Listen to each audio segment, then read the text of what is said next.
Today I want to show you an easy way to make a container to make biochar. So I made a previous video about biochar. It's like a charcoal made with a process called pyrolysis. So biochar is used to filter air and also liquids. So in Japan, for instance, in some part of Asia, they make biochar with bamboo and they put those pieces of bamboo in the houses to clean the air. And when it comes to liquids, when you buy those special bottle with those activated charcoal in it, it is not biochar, but it's based on the same principle. So it filters the water. The best thing with biochar is pretty much what I said in the previous video. You could put any fertilizer in it because it stores 5 or 6 times its volume. So it's great to give to your plants, to your seedlings. You could even put that with water.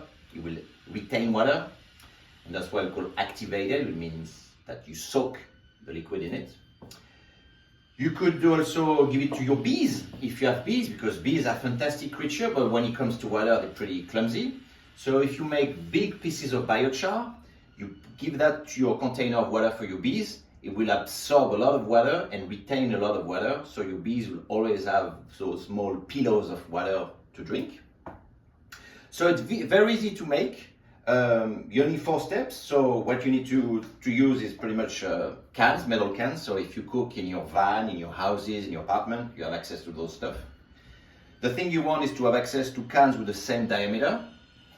The size of them, pretty much, you could use like a cat one and a long one. What you want is to use both of them as a box. Ideally, you want to use maybe those big cans when you find from pizza places. For tomato sauce, usually they're kind of big if you want to make a big batch of biochar. The paper doesn't care because you're going to burn that, so you can leave it. And you're going to put your organic matter in it. You close it and you put it in your fireplace. So you need 2 modifications for that. The first one is you need to create a hole. So just a simple hammer, a nail, and you poke that thing. Because once you put the organic matter in it, the pressure will build up. So you need to be able to see the moisture escaping the cans. So you will see that tiny smoke at the beginning. And then if you use wood, you will see a flame. The wood gases will burn. And when you don't see anything, it means the reaction is over. It's why it's a fantastic way to do that.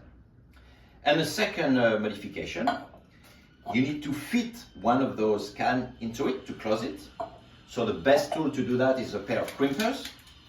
So you press all along the circumference of your can, and then the diameter becomes smaller, and you can push, and that's it. So what can you put inside the pyrolysis to make the biochar? Anything that has been alive once in your house. You could use any peels of oranges, pomegranate. The easiest thing to do is to use cardboard, shredded cardboard, the thing you get from those big river companies or whatever. You put it in a shredder, you packed both sides, and then you press, and that's great, good to go.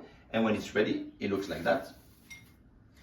If you live in the countryside, there's something great you could use. For instance, my folks have donkeys, and donkeys always defecate to the same spot. And in summer, it becomes a problem. As we say in permaculture, the problem is a solution. It attracts flies. So you could take the manure, pretty much packed those cans with it, close it, and then you get biochar. Et voilà!